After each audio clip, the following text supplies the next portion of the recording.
Daniel Jones might not have to suffer the indignity of being the Giants' fourth-string quarterback for much longer.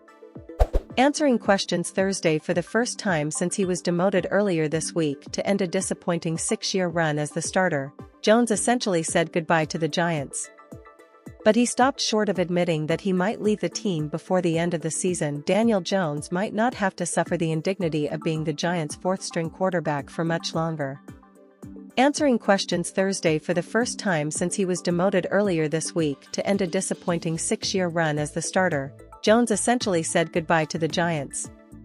But he stopped short of admitting that he might leave the team before the end of the season. "I'm still processing how this decision was made and not playing," Jones said, his voice cracking at times over the course of 11 minutes.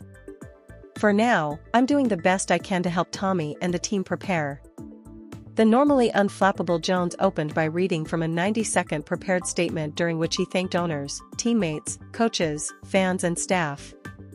He used the past tense when he said the opportunity to play for the Giants was truly a dream come true.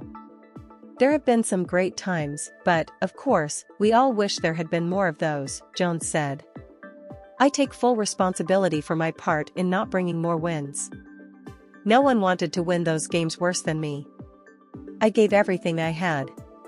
Jones' practice workload Thursday included slipping on a penny and lining up as a scout team safety during offensive install periods.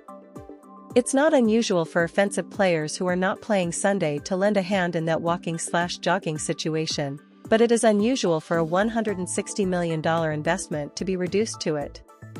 Why is Jones not merely the number 2 quarterback?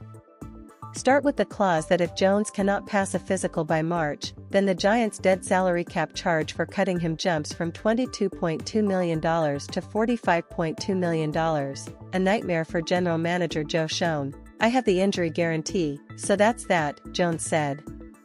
"They don't want to take any risks. At that point, it's just do as you're told."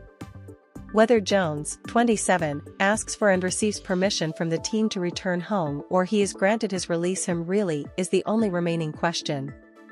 He declined to say if he will ask for his release or whether the Giants asked him to waive his injury guarantee before benching him. Derek Carr left the Raiders, but Russell Wilson stayed with the Broncos in past similar situations tied to injury guarantees.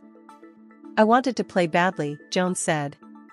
"I think I tried to do as much as I could to make that possible and create a situation where we were both comfortable. Most of those discussions went on with my agent and Joe.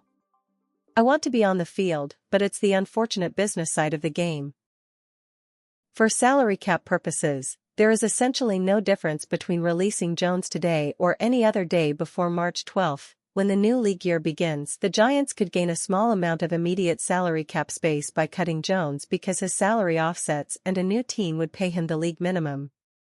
But the Giants, 2-8, run a potentially embarrassing risk of Jones signing with a team on their schedule and beating them head-to-head over the final 7 games, like if he joined the Cowboys and supplanted Cooper Rush before Thanksgiving or teamed with Saquon Barkley on the Eagles and played in Week 18 as their starters rest for the playoffs.